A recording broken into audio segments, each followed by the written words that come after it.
Okay, let's call this meeting of the Urbana City Council to order.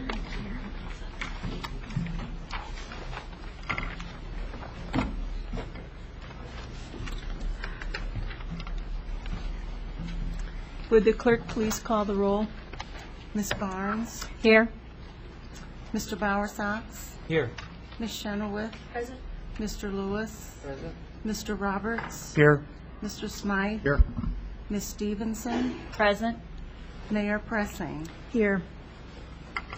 First order of business is approval of the minutes of the previous meeting. So moved. Second. Motion by Mr. Smythe and seconded by Stevenson. Ms. Stevenson. All those in favor, please say aye. Aye. Are there any additions to the, or those opposed, say no. If anyone's opposed to the minutes, this is your last chance to say no. The motion carries. Are there any additions to the agenda? Okay, we're ready for petitions and communications. Is there anyone who would like to address the city council? Carol Ammons?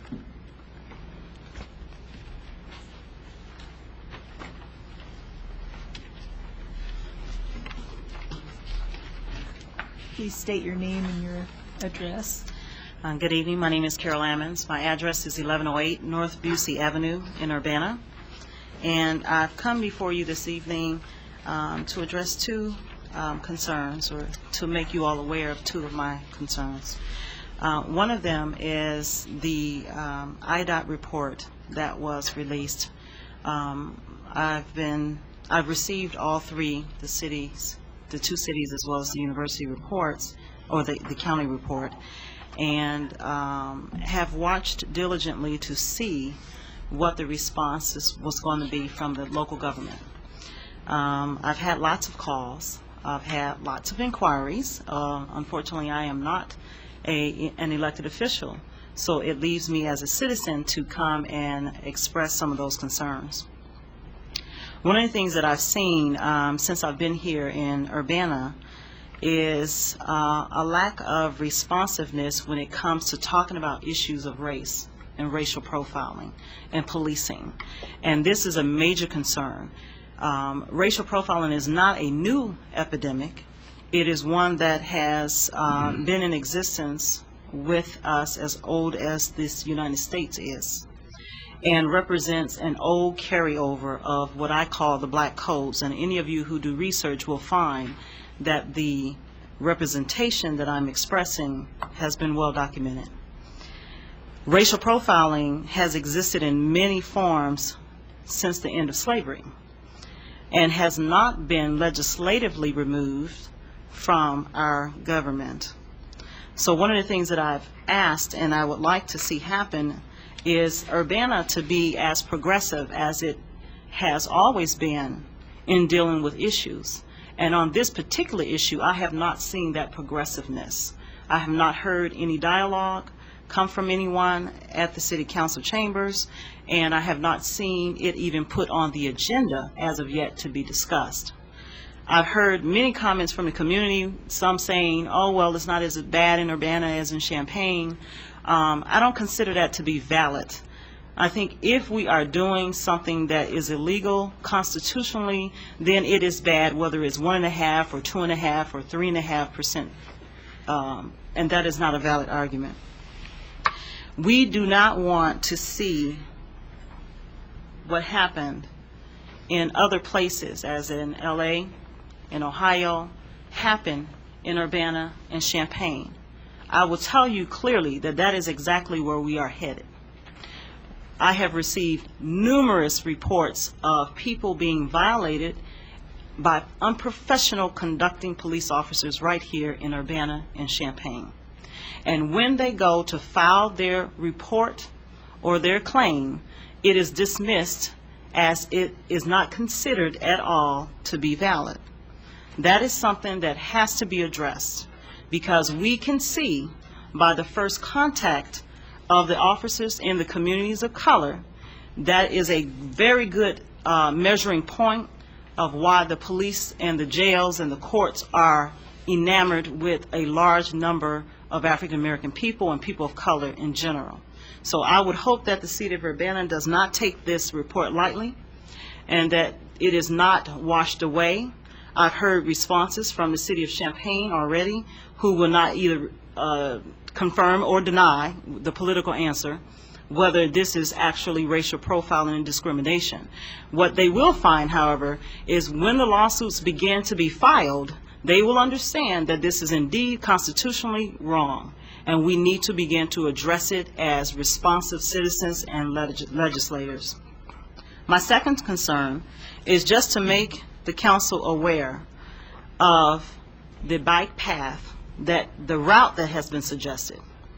I don't have a concern with the route being suggested. I do have a concern with the route not being added to the communities of color where people and children right on Lincoln Avenue have been hit by cars, have little sidewalk to use to even ride their bikes. And this has not been a concern nor a conversation from this council. I would ask that I saw in the report that only a certain amount of dollars are going to be allocated from the grant that the city is seeking to build, to add this bike path out of reach, as far as I'm concerned, from the rest of the community. My family we ride almost daily, and we have to ride all the way from Carl Hospital to Windsor Road to even get on a bike path. That is a concern. That is a concern for my family, and it's a concern for the general community because the children have absolutely nowhere to ride their bikes safely. So I would ask that you all consider that. If not in this particular bike path, then be as aggressive in finding funds to add bike paths in other areas of the city. Thank you. Got a couple. Karen. Mr. Smythe, we would like to respond to you if you'd like to stay there. Just a couple of questions. Have you tried the new bike path on North Goodwin Avenue? On, North Goodwin Avenue. yes, over near King School area. Yeah. Okay. Yes, How I does have. that work for you? That works fine, except that it's only a certain distance, it's Right. really Yeah, short. okay. Now, are you aware of the bicycle commission that's going to be reconstituted? I'm sorry, say it again. There's I a can't hear you.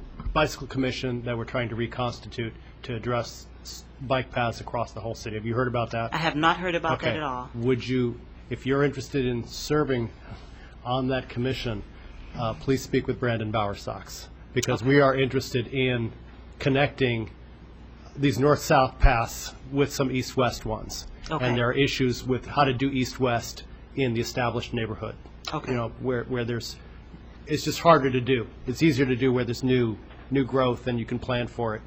It's much more difficult in town. Yes, But we are trying to do something, and Brandon is the person to talk to. Okay, Item number 2 would be, to answer your first question, yes, racial profiling does not belong in our community. You know, we have a police department that prides itself on being very professional, and I hope they are professional. One of the issues that has come up in the communities is the establishment of a police review board.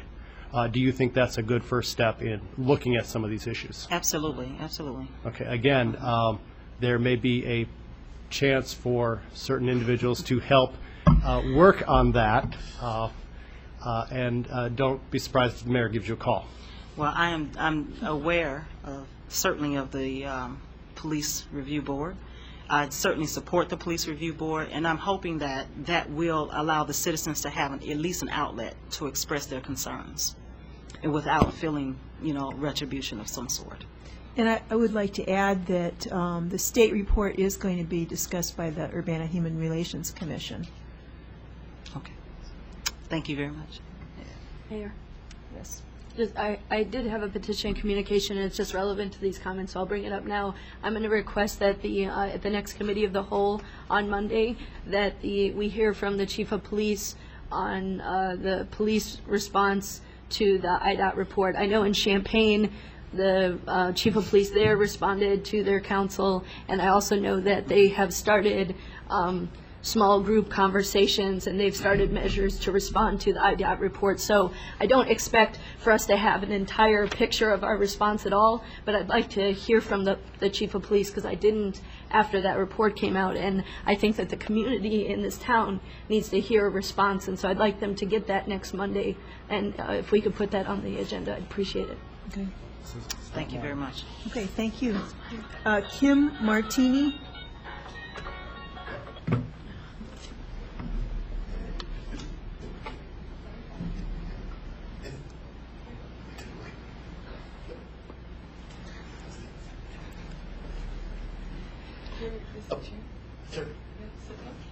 Then you're gonna turn towards the microphone.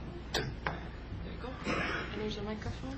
I'll hold that. There's a microphone right here. Are you talking to? I'm working with PACE. Do you know what that is for? Disability? Yes. Sunny Chris, can you hear me? Yes. I'm interested in getting sound signals put up for visually impaired pedestrians. Want to be more independent, even with guide dogs that wouldn't bother the guide dog users and white canes. So they have one on 6th and Green. They have one over there by Spritz on Neal Street. When it's time to cross, it's ticking like a clock, and it tells you when to go across. When it does not tick or beep, I think that's when you're supposed to cross. The light turns green. Is there something like that that could be done? We'll have to talk with our Director of Public Works. And some of the sidewalks are crooked as well. Yeah. Florida and Philo, and over there on Bradley in front of the DSC main building, bus shelters, south side and north side. Mayor. Yes. Oh.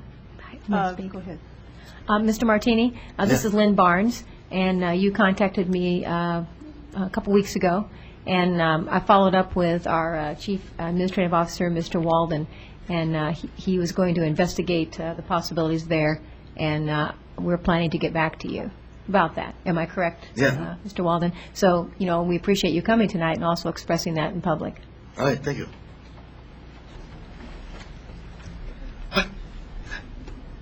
Is there anyone else who would like to address the council? Thank you very much. Okay, old business. Is there any old business? Reports of standing committees. Mr. Bowersox. Yes, last week the Committee of the Whole met and forwarded a number of items with a recommendation for approval to council tonight. It is a long list, so we start out with item 1A, Ordinance 2005-07-089. This is an ordinance revising the annual budget ordinance for a fire rescue truck and trailer. For the committee, I so move. Second. I would second that. Okay, this is a roll call. Would the clerk please call the roll? Ms. Barnes? Yes? Mr. Bowersox? Yes. Ms. Chenoweth? Yes. Mr. Lewis? Yes. Mr. Roberts? Yes. Mr. Smythe? Yes. Ms. Stevenson? Yes. Next, ordinance number 2005-07088 is an ordinance amending Schedule J of Section 23-183 of the Urbana Local Traffic Code, prohibiting parking at all times on certain streets. That's a section of Stone Creek Boulevard. For the committee, I so move. Is there a second? I would second it.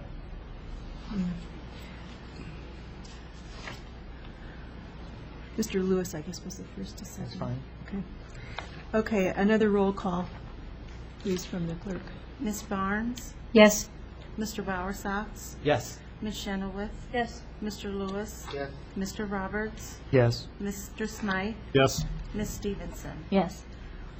Next, we have a resolution, 2005-07011R, is a resolution of support for application for Illinois Transportation Enhancement Funds by the city for the High Cross Road bike path.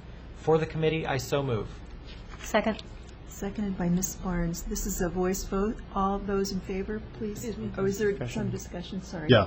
Real quickly, I think that though I favor bike paths, we've got a number of north-south issues going on. We've got a number of bike paths being planned. They are discontinuous. We don't have ways of getting east-west through campus, through older parts of the community.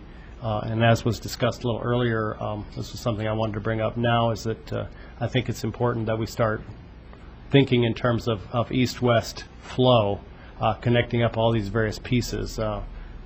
All good stuff, but but we also need to connect the dots. And so I'm hoping that the Bike Commission can start in on that.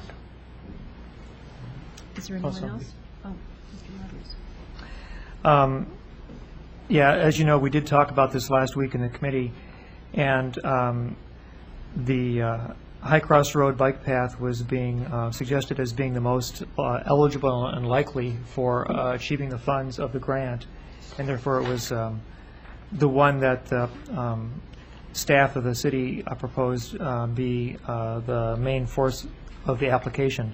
But it doesn't mean that we haven't had thoughts about many other bike path connections. And connecting through the older neighborhoods of town is a concern, and I just want to iterate that we're focusing on this one particular path this time because of its availability for a successful grant application, but that we have many other thoughts about exponentially creating bike paths. Brandon? Yeah, I'd add the brief comment that tonight there's a great sign out in the lobby outside Chambers. It's a visual of this bike path, along with some of the desired connections to other paths that hopefully can be met along the way. So I encourage people to look at that just so they know this path and are thinking about some of the connections on the east side of town. Anyone else? All those in favor, please say aye. Aye. Those opposed? The motion carries. Next, items 1D and 1E can go together. They are ordinances 2005-07-111, which is an ordinance approving and authorizing the execution of an agreement for use of right-of-way, Maple Street from University Avenue to Park Street, and ordinance number 2005-07-109, which is an ordinance vacating a portion of Park Street and Maple Street. For the committee, I move those items together. Second. Mr. Smythe? Roll call, please. Ms. Barnes? Yes? Mr. Bowersox? Yes. Ms. Chenoweth? Yes. Mr. Lewis? Yes. Mr. Roberts? Yes. Mr. Smythe? Yes. Ms. Stevenson? Yes. Mr. Bowers? Next,